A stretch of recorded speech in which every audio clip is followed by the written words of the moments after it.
తర్వాత మాట, అయినను మొదట నీకుండిన ప్రేమ నీ వదిలితివని నేను నీ మీద తప్పు ఒకటి మోపాల్సి వచ్చింది. ఇంకో ప్లస్ పాయింట్లన్నీ చెప్పేశాడండి ఆయన. నువ్వు దేవుని కోసం చాలా కష్టపడతావు, నీకు వాక్యం మీద అవగాహన కూడా ఉంది, ఏది తప్పో ఏది రైటో నీకు తెలుసు, నువ్వు దుష్టుల్ని సహించలేవు, ఎవరైనా తప్పు చేస్తే చూసి ఓర్చుకోలేవు, వాళ్ళు మార్చాలని చూస్తావు, వాళ్ళకి వాక్యం చెప్పాలని చూస్తావు.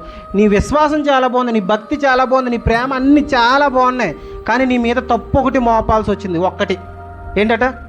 ఇన్ని ప్లస్లు ఉన్నాయి కదా, ఇది ఒక్కటి వదిలేచ్చు కదా, వదలట్లేదు. ఏం తగ్గిపోయిందట? ప్రేమ తగ్గిపోయింది. ఎప్పటి ప్రేమ తగ్గిపోయింది?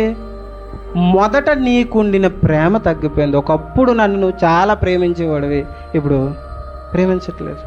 ఒకప్పుడు నా కోసమే ఎక్కువ ఆలోచించేవాడు, ఇప్పుడు ఏం చేయట్లేదు.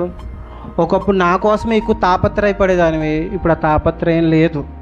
చర్చికి వెళ్దాంలే, ఇంకా టైం ఉంది, ఇంకా పాటలు పాడుతున్నారు కదా, మధ్యలో వెళ్దాం అనుకుంటున్నాం మనం. ఒకప్పటి ఆసక్తి నీకు లేదు, ఆ ఆసక్తి తగ్గిపోయిందని చెప్తున్నాడు.